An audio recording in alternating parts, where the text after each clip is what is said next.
Hello, and welcome back to more Beyond Earth news. We are glad you're here with us and hope you're having a great day. I'm Zach, and with me as always is David. David, what are we getting into today? Today, we're going to talk about the Lunar Reconnaissance Orbiter and how it just turned 15. It's been a decade and a half in service, and we're going to go over some highlights of its time on its mission so far. Excellent. Let's get into it. The Lunar Reconnaissance Orbiter launched on top of a ULA Atlas V rocket on June 18, 2009. It was launched with a companion payload, the Lunar Crater Observation and Sensing Satellite. At the time, they were the first U.S. missions to the moon in over a decade.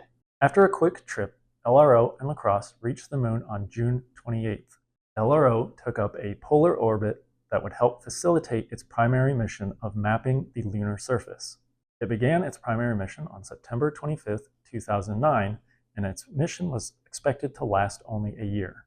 LRO's primary goal was to make a 3D map of the moon's surface from lunar polar orbit as part of a high-resolution mapping project to identify landing sites and potential resources, investigate the radiation environment, and to prove new technologies in anticipation of future automated and human missions to the moon. LRO gathered information for a day-night temperature map, contributed data to a global geodetic grid, and conducted high-resolution imaging. The spacecraft paid particular emphasis to the polar regions where scientists believed water might be hiding out in the shadowed craters of those areas. The orbiter has fully mapped the moon with the highest resolution near topographical map of the moon ever created, which was released in November of 2011.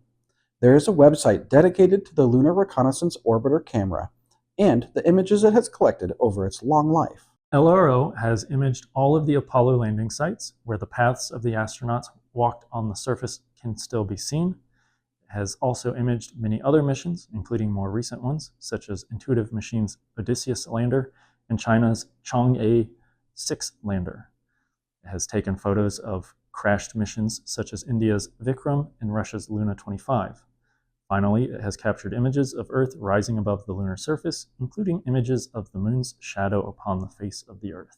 LRO is also the first lunar satellite to receive laser communications from Earth. This was accomplished when a team of NASA scientists beamed the Mona Lisa to the orbiter in January 2013. Other accomplishments include the observation of water molecules moving around the dayside surface, which was observed by scientists in 2019. Of course, the spacecraft has run into issues during the long course of its life. One of the LRO instruments, the Mini RF, failed in January 2011, though fortunately it had already completed its science objectives at that time.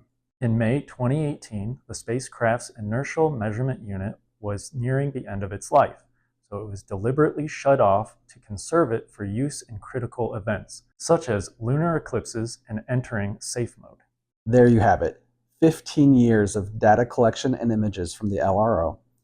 I think the thing that is the most interesting to me is finally being able to see up close in high resolution photos from the original landing sites and see the tracks of the rovers and things like that. I am hopeful that the future scientists and astronauts that will be returning to the moon will be able to use all of the information from the LRO. But I'd also like to hear what you have to say. Yeah, so I think the thing that I find interesting is that it's lasted so long, right? It had a year-long planned mission, and here we are 15 years later, and it's still mostly trucking along. I mean, a few instruments have gone out on it, but it's still providing us with information, providing us with images. Even the more recent launches and landings, it's able to provide us with images of those and or help us find what happened to those when they don't land or have issues. We get to find out, oh, did it crash? Did it just land and we lost communications? So it's still helping us even today, and I imagine as long as it continues trucking along, it'll help us when we have the Artemis missions, when we're on the surface. We'll be able to get those cool images of, maybe people walking around on the surface at that moment. So that's what I think. Let's hear from our commenters. Please leave your thoughts in the comments below. And as always, if you've made it this far, please like and subscribe for more Beyond Earth news. Thanks for watching.